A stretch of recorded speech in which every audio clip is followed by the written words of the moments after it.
Bonsoir à tous et bienvenue à ce flash d'information.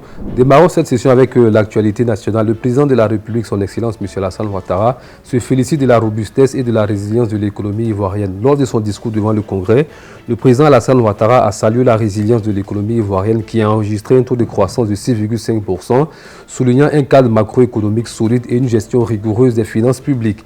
Le président a également mis en avant la maîtrise de la dette, le maintien des équilibres économiques et les perspectives prometteuses pour l'avenir. Toujours sur le plan économique, la Côte d'Ivoire est désormais la 9e économie du continent, la 3e en Afrique francophone et la 2e en Afrique de l'Ouest après le Nigeria. Cette performance est attribuée à l'amélioration de la gouvernance et à la lutte contre la corruption. En mai 2024, le pays a été noté comme le 3e pays d'Afrique subsaharienne par Standard & Poor's, ce qui renforce la confiance des partenaires au développement et du secteur privé.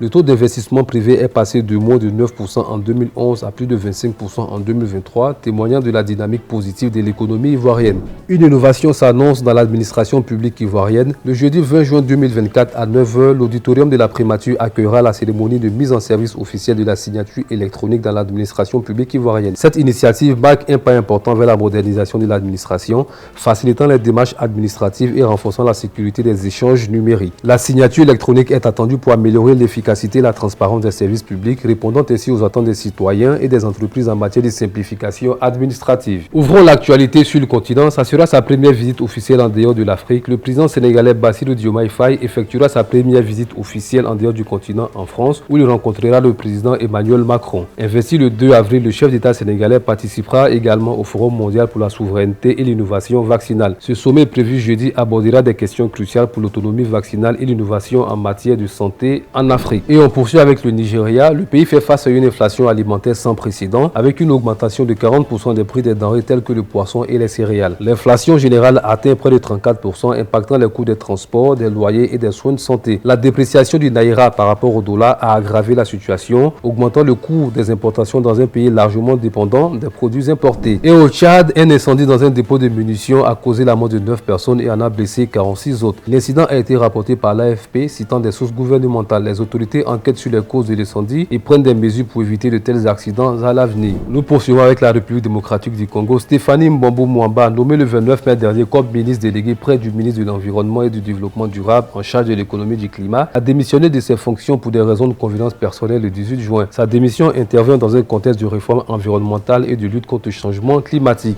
Et au Niger, le Front de libération du peuple FPL a revendiqué le sabotage d'un pipeline à l'ouest de Taxker, selon un communiqué audio de Mahmoud Salah. Le pipeline a été coupé en deux, provoquant une interruption significative de l'approvisionnement en pétrole. Les autorités nigériennes enquêtent sur cet acte de sabotage et envisagent des mesures pour renforcer la sécurité des infrastructures critiques. Dans la suite de l'actualité continentale, Cyril Ramaphosa prête serment pour son deuxième mandat. Le président Cyril Ramaphosa a prêté serment pour son deuxième mandat en tant que président de l'Afrique du Sud. Lors de la cérémonie, il a réaffirmé son engagement à promouvoir la stabilité économique, à lutter contre la corruption et à améliorer les conditions de vie de tous les Sud-Africains. Et on clôture l'actualité continentale avec le Burkina Faso.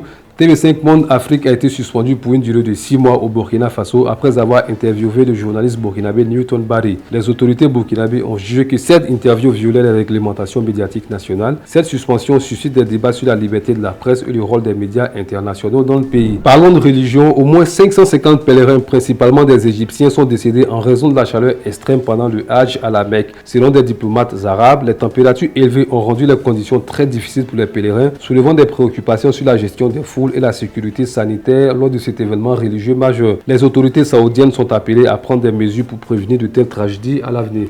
Merci d'avoir suivi ce flash d'information et restez connectés sur Aminata 24.